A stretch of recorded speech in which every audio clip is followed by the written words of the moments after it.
So it never really ceases to amaze me how people have very wildly different expectations in terms of the future outcomes that they want. So for some people, it'll be about complete financial independence. It'll be set retirement dates.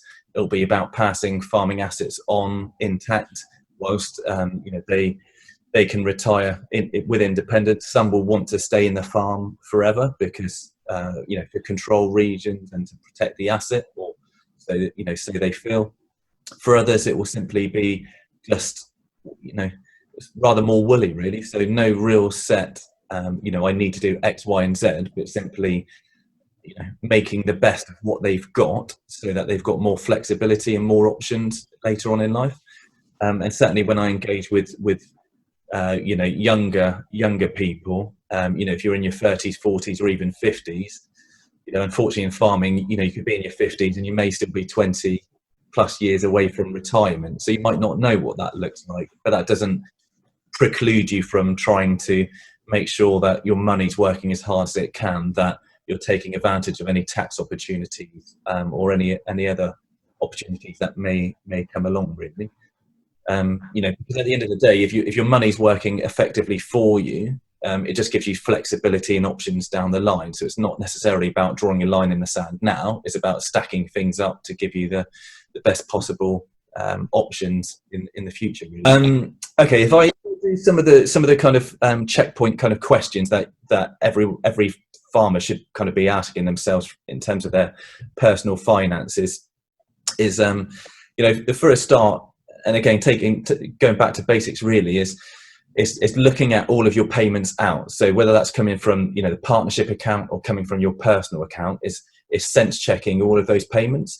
It never ceases to amaze me the number of people who, when I first engage with them, they say, "Oh, I've got a direct debit to this insurance company. I've got a direct debit to this insurance company. I've got a direct debit to this insurance company."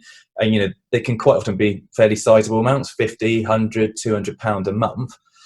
But because these policies were all set up years ago, they're petrified of cancelling something that's detrimental. So the path of least resistance is actually, I'll just do nothing. I'll just keep all of those plans they are.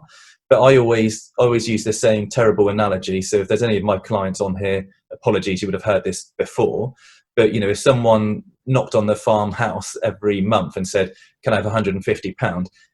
You probably want to know what that was for. But, a lot of people would be having these payments going out without actually understanding what they are. So can you account for all of the payments that are going out? Where those payments are going out, are those plans effective? Are they suitable? Are they fit for purpose? Do you know what benefits they may provide? Where you're dealing with life assurance, the amount of debt in a lot of farms is unfortunately, very necessary, but very substantial. So where you've got life assurance policies, why were they taken out? Has that debt been repaid? Has it been consolidated? Has it been changed? Did you take debt, insurance out because you had children and you wanted to protect until they were financially independent? So, as your family position changed, have you got married, have you got divorced? So all of those things, you may well be paying, only £20 a month, but obviously that's £240 a year. But it might be for something that's completely ineffective. So you're basically, wasting that money. You could be going down to your local and buying 5 pints a month instead, which probably give you more satisfaction, or more sensibly, you might be putting that money towards something that will give you some benefit at a later date or protect against a worst case scenario, really. There's a lot of subtle things that we would look at as well. So, it's for those pre-retirement, do you know you're going to get a full state pension? So quite often, I'll see younger or I see older people, but when they were young, they're introduced into the farm. They work, pre-minimum wage, for next to nothing, because they've got a roof over their house and because there were no funds to pay as a decent salary. So if you weren't, fully in the system, or you weren't paying enough, you may have opted out of paying national insurance if your earnings were very small. So, now you need 35 years of national insurance to get a full state pension. It's not quite as straightforward as that, but that's the basic premise. Are you going to do it? Well, unfortunately, a lot of my clients would work for far more than 35 years on the farm. It's a 50 to 60 year labour of love. but just double check that that is the case. It's a simple thing you can do, and it's potentially worth £9,000 a year for the rest of your life. So it's very much worth looking at.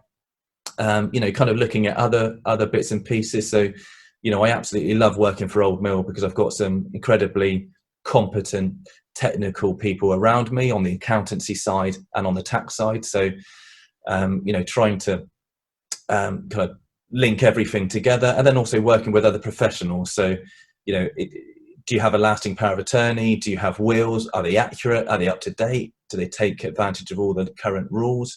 Do you know what your position is going to be from that perspective? Do you know what money you need in retirement? So if you're pre-retirement, when are you going to pass over assets? Are you going to continually draw from the farm? If so, what does the farm need to provide for you and the next generation or whoever is coming in? If you're stepping away, what income do you need in retirement? Understanding where you are now, where you want to be, and what are the component parts that you've got at the moment, and are they doing what they should be doing? And could they be improved in any way? Would be the starting point. First thing I would do is undertake a review of where you are at the moment. So we gather letters of authority, we send them to various providers, we understand what you've got. And I wouldn't underestimate the amount of work that's involved in trying to pull everything together.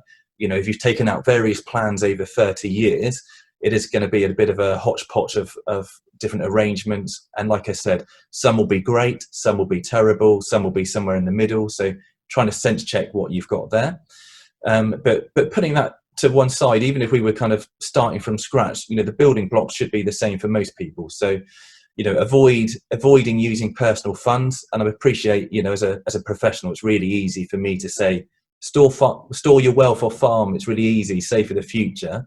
And I do genuinely, because of my background, because of working for Old Mill for 12 years, I understand farms are going to be sucking in a lot of your income. But it's a case of trying to push some funds aside and instilling that discipline. So for those at any age, but as young as possible, just try and have that discipline. If it starts off as a modest amount, £20, £30, £50 a month, putting that aside and keeping that off farm will give you a lump sum that may help on the farm later on. It could be introduced. It could be used for succession. If you've got some of your children going into the farm and some not, it might be that those funds are then used to help those non-farming children going into the business. Or it may help you pass the farm on because you've then got a pot of wealth off farm. So trying to get some personal wealth built up in the good years. And I appreciate there aren't always as many good years as you would like, and I do understand that. So trying to put some off-farm wealth and trying to accrue that would be really useful. And obviously, looking at different things. So whether it's cash, whether it's ISAs or pensions or other savings vehicles, then obviously that will depend on your personal situation. Investing for the long term. So as you're aware, Bank of England base rates 0.1%. If you bank with any of the 5 major high street banks or building societies, like most of us do, you'll struggle to get more than 0.25% interest at on a good day, most likely less than 0.1. But there are a couple of savings accounts out there that offer slightly more. But if you're looking at a 5+ year window, which most people will be, it's about trying to have something that's going to work a bit more effectively for you. So that inevitably would normally lead to stock markets or some lower risk kind of assets, but investing for the long term. So things that will go down in value, but that will give you an above inflation return. Because if you put 10,000 away in the bank now, in 20 years when you may want that, it might be worth 12,000 if you're really lucky. But inflation will mean that the real value of that 12,000 would be a lot less than 10,000 in today's terms, because inflation will eat away. So it's about storing money off and getting that to work, so it gives you the above inflation return. So you maintain and improve the purchasing power of those funds. We've mentioned a couple of times already, the kind of what my non-farming kind of colleagues and clients would feel at eye-watering levels of debt. So, overdrafts that are six figures, borrowings that, have 6 zeros after them. And that's, perfectly serviceable, perfectly acceptable. And there's nothing wrong with that whatsoever. And a lot of our clients would, even when they're in healthy position, kind of gear up to kind of push on and kick on, because we work for some, incredible progressive farmers. But you need to kind of consider, if it's a family unit, if there's, parents, 1 or 2 children or other family members, what happens if something happens to 1 or 2 of those individuals? Can the farm continue? A lot of my, several of my very good clients, do as much as they can in-house to, avoid contracting costs and other such things. And also because, they can pay their son or daughter probably less than the market rate. So that keeps, profit and keeps things going pretty well. But if you are relying on son, daughter, mum, dad, uncle, niece, nephew to do 60 hours a week, God forbid anything happens. But if something did happen, what would happen to the farm? Have you considered that? And if it's a case, it's rather crude, but if it's a case of insuring against that eventuality for a relatively modest cost, especially if you're, currently spending money out that isn't being used effectively, it may be a new plan for some, not for yourself, but for someone else, could be far better use of those farming, those farming incomes, really, to protect against the worst case scenario, really. Farming is unique, so quite often premiums can be will be higher for be higher for someone farming, because the job is deemed high risk, as we all well know. Ben sat in an office drinking coffee all day will be deemed far less of a risk than someone who's out doing manual duties on the farm with livestock, with machinery. But you will be surprised at how cost effective some of those policies can be, and can certainly play their part in a very difficult situation, really. Other building blocks, pensions. I see a lot of clients with historic pensions. A lot of them, if I'm brutally honest, not particularly enamored with them. So it can be a case of kind of re-engaging with those. Is there a pot of money there? What does that pot of money need to do? Are there other options? So a lot of my clients have used SIPs or SASs, so small self-administered schemes or self-invested personal pensions. They're not for everyone. There are downsides to them, but there are upsides. So we've got a very good in-house team that can help with those. But it may be that you've got a commercial unit. It may be that you've got land that your SIP could purchase. You have to pay a full market rent, and there's no getting away from that. It's all above board. It's all done on a RIC surveyor's deemed market rate. But that might give a cash injection to the farm. It may mean, if there's an office, it might be that there's a very nice rental income there that can be paid, rolling up gross in that pension, that can then, really maximise the return and give you some options kind of down the line. Like everything, nothing is black and white. So if you're putting land into a SIP, you need to be aware that the yield on land, as you know, is going to be fairly minimal. So, 100, 150 pound an acre, depending on where you are, would probably be a normal kind of rental figure. So if you've got 10 acres of land, you aren't going to be getting a very high return compared to, the ongoing cost of that SIP or SAS. And also you need to look later on when you want to draw that pension. Most people are aware there's a 25% tax-free cash, but if you're not adding enough liquid, capital in there, you're going to struggle to, extricate those funds at a later date. So it's really a case of sitting down with you, understanding, is that going to be a sensible option? But it has worked, incredibly well for a number of my clients. And then I suppose the kind of final building block, which is where I can work very joined up with my, accounts and tax colleagues, would be down to inheritance tax reliefs. So most people are aware you've got the nil rate band, potentially the residence nil rate band, which was introduced a few years ago, but that doesn't exist if you've got an estate over £2 million. So for a lot of my clients, you don't need, unfortunately, a very big acreage to get over £2 million worth of assets. By the time you had the farmhouse, 100 acres of land at say 10,000 an acre, or 8,000 would be another 800,000. You don't need very much to get over that. So, is your estate worth more or less? Then looking at agricultural property relief and business property relief. So I know enough about that because I do enough meetings with my very excellent colleagues, but they would be able to drill down in your situation and work out, are you going to get APR? Are you going to get BPR? If yes, brilliant, but what are your other personal assets? And that's where I can help. So, making sure your pension's outside of your estate and it will go to who you want.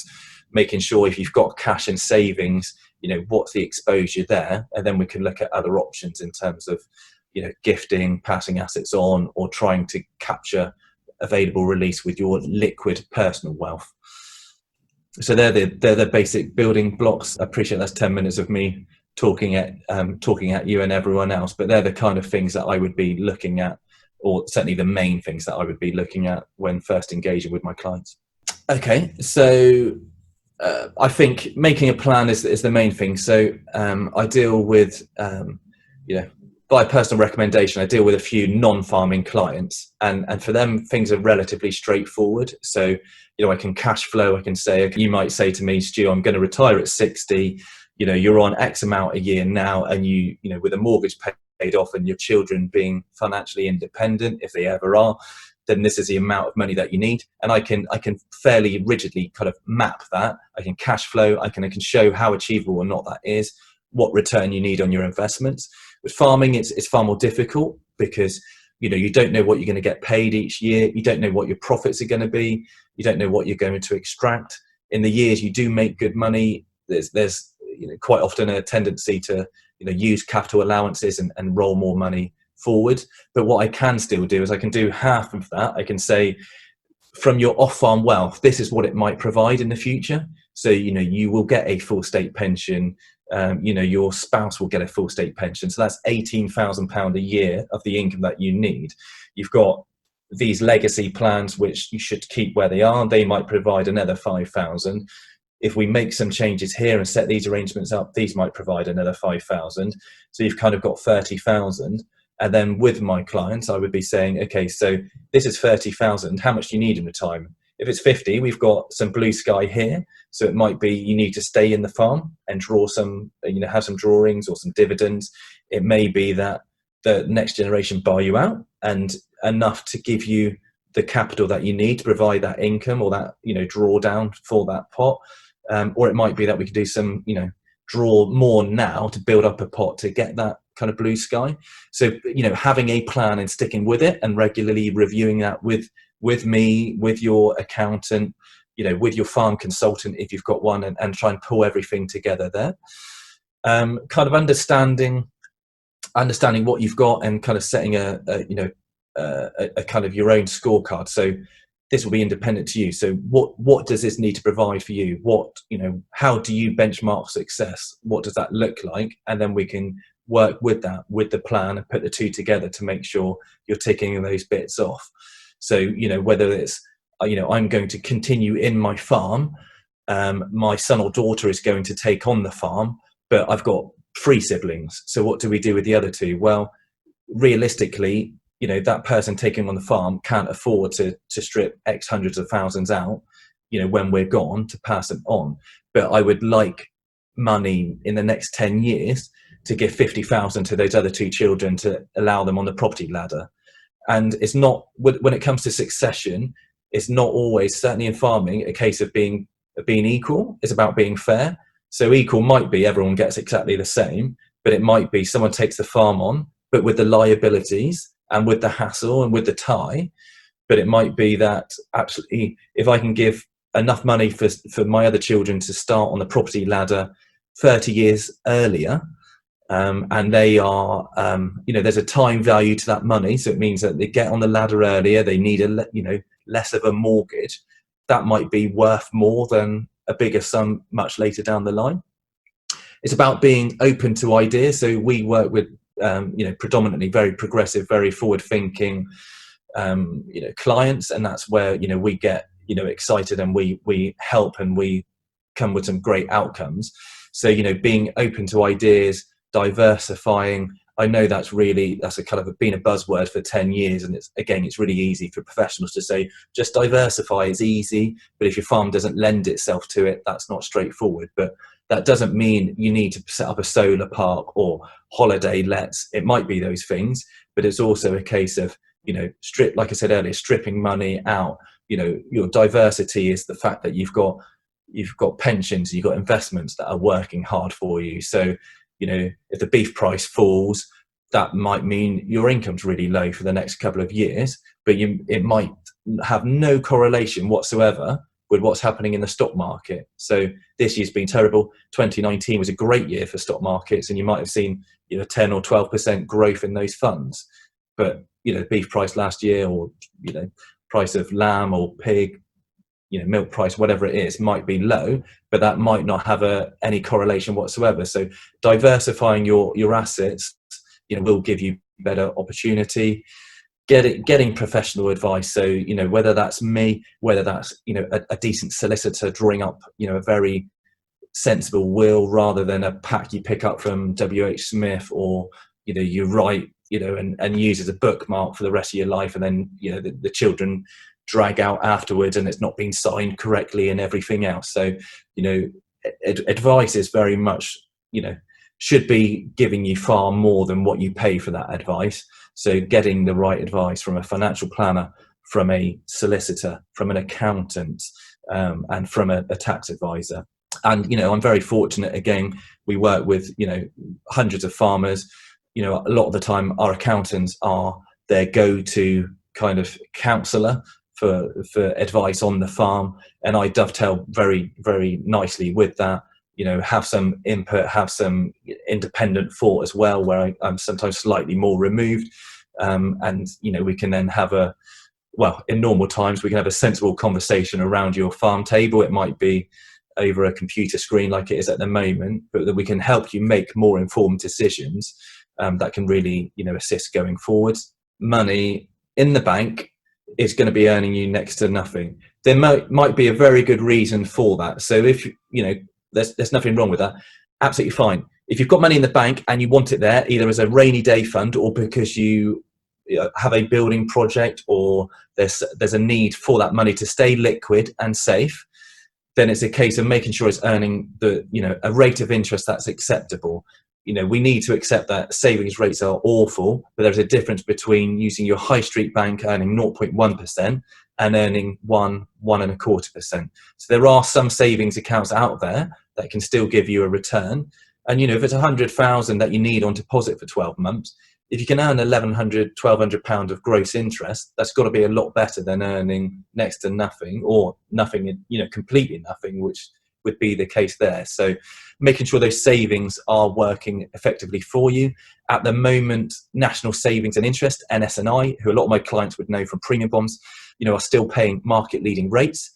They offer full financial service compensation scheme protection. So if you've got a balance of over 85,000, you don't need to worry, because they're directly treasury backed. So for very large balances and to earn an interest, then I would look at them for savings. If those funds are going to be there longer term, tie the money up potentially if that can earn more interest, or invest it. So if you don't need that money, if it is a nest egg for the future, then there is no sense in keeping it in cash for that time. So instead, let's look at ISAs, individual savings accounts. Let's look at pensions. Let's look at how to invest those funds. That will depend on your attitude to risk, but really getting those monies to compound over time. There will be some down years like this year, although there's been a relatively good kind of bounce back for investments. There will be some down times, 3 years in every 10, but the other 7 years it's either recovering or making money.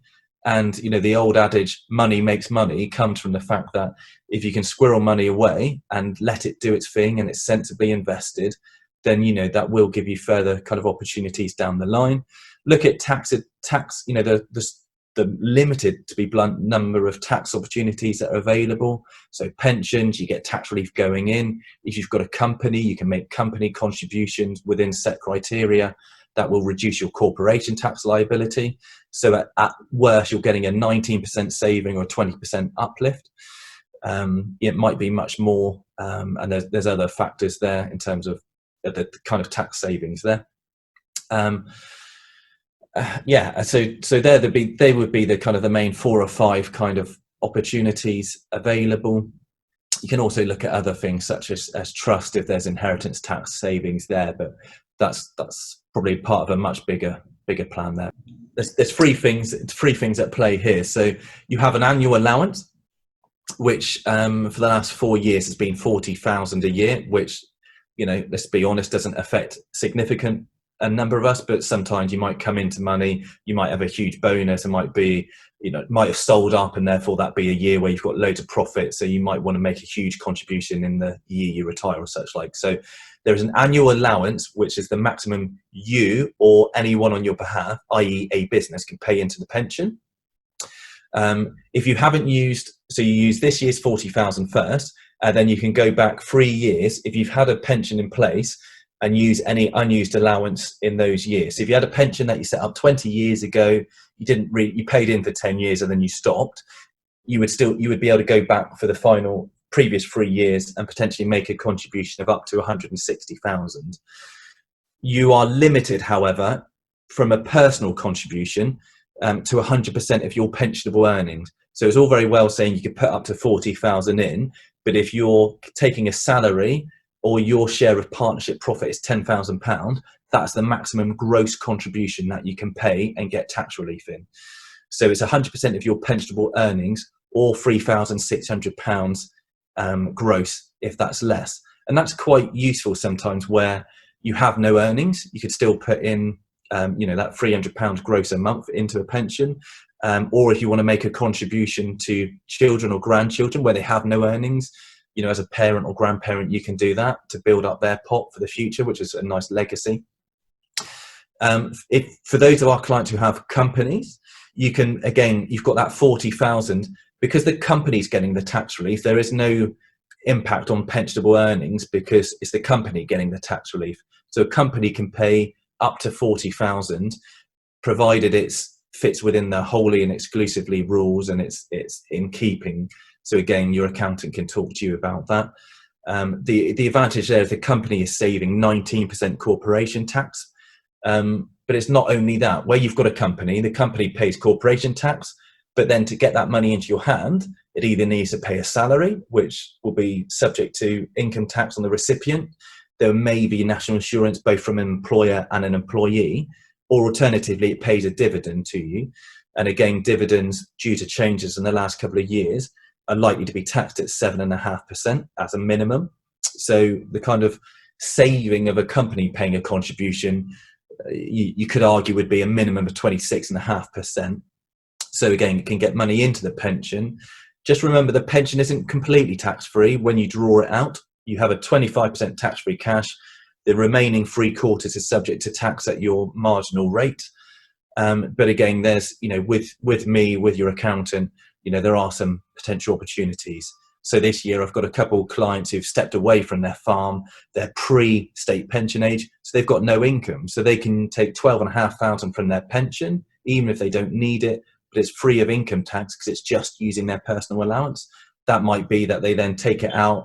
If they don't need it, they can store it away or reinvest it in an ISA or such like, but it just means they've got a larger pot of capital to draw in the future if they need to, rather than drawing bigger amounts from the pension at a time when they're basic or higher rate taxpayers. Obviously, at the moment, things are a bit tight for some of my clients, so they are using personal funds to loan to the business. The difficulty is when's the difference between a loan and a gift. So, very, very often personal funds be used, be lent to the business, but it's a bit like a loan that many people would give to their children. You loan it, but you never see it back, and that's the danger. Is that later on, at a point where you want to extricate those funds, that you're not able to because farms can be described as a financial black hole. Money goes in, but it's you never see the light again once it's added in. So we do still see it a lot. Also, we see it sometimes with pension funds being accessed particularly with the tax-free cash being borrowed to the business. But it's just trying to instill a bit of discipline, really, and trying to come up with a plan. Treat it like a bank loan. So what are the repayments going to be? When are they going to be made? To try and make sure you've got those funds back yourself at a later date. Really. I'm going to sound like a turkey not waiting for Christmas, but it's there are real dangers involved in trying to access your pension. Pension providers, very quick to be quite Teflon and avoid anything sticking to them. So they will send you whatever you want, but they won't necessarily go through all the implications. So a couple of times a year I probably get approached by someone saying that they're going to take their whole pension, but if you do that, you'll be paying tax on 3/4 of it at your marginal rate. And you don't need a very big pension pot to go into high rates of tax even without any other income. So there is a need to get a professional just to sense check what you're doing and make sure that's possible. And the other thing is that the vast majority of my farming clients have actually been brought up with some sensible financial guidance, really. So whether that's their traditional banker, whether that's the man from the NFU or the Prudential back in the day saying, set this plan up, I quite often see some very old, what I would call legacy pension policies from various insurance companies, and they quite often have little quirks which mean you really need to get under the bonnet of them. So we're talking guarantees that would be lost, which may provide a very much more generous return. So rather than the seeming attractive option of ripping it all out, you really need to understand what you've got before you then kind of carve it up completely, just to make sure you're not looking a gift horse in the mouth, really. This is something I normally get pen and paper because I'm slightly old school in that perspective, so it doesn't translate brilliantly when you're staring at my face rather than anything I'm drawing. But this would, as its name suggests, really would be a J shape in terms of your outgoings, and this would apply to those who spend most of their working week working. And you might say, well, that applies to anyone because someone does an office worker would do 40 hours a week. But if you're working 60 hours a week, 70 hours a week, like a lot of our farming clients would, especially during harvest and such like, your ability to spend is severely curtailed. So if you're working 8 till 6, you can't get to a shop because they're closed. You're not going out and buying lunch every day. You're not taking children or grandchildren out. So what I quite often find is my clients, when they retire, rather than saying, actually, I can afford to live on less, actually need more, because they can go on holiday for the first time because they're not milking twice a day. They can take extended breaks away from the farm. They may have left the farm completely. So rather than saying, I can live on £10,000 a year or £1,000 a month after tax, you need to understand exactly how much you want, because you could be surprised that it is actually a lot more. The other thing is where you move off farm. So at the moment, let's say I'm part of a farming partnership. So, my mobile phone is paid by the business. A lot of my business mileage would be covered. Other costs such as utilities may be covered part or in full by the business. If I go and live in a bungalow 3 miles away and I've got nothing to do with the farm, I've got to pay my own council tax, so that's £2,000 a year. My mobile phone's £30 a month. My electricity is wholly personal use, so that's £50-100 a month. So again, that adds to that jade-shaped curve where the amount of money that you need to live, you need to add that back in. You need to add the additional discretionary spending that you have to kind of work out what you need. So that might sound quite daunting, but it might not be. But it's a case of understanding it, because the worst thing you want to do is kind of be a year away from retirement, say that's fine, I've passed the farm on because I don't need any of the income, go and buy a nice little bungalow further down the road, and then suddenly realise that the income that you've got isn't sufficient, really. So again, I'm well versed in having these conversations and trying to point out the things that you may have missed.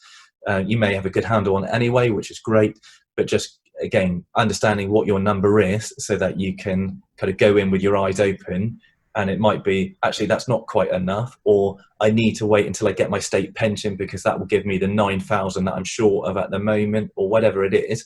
But again, I can work with you to help you through that. So that's what the J-shaped retirement is. It's pure conjecture at the moment in terms of where the government are going to pay for this. But borrowing in the news today has gone over £2 trillion for the first time.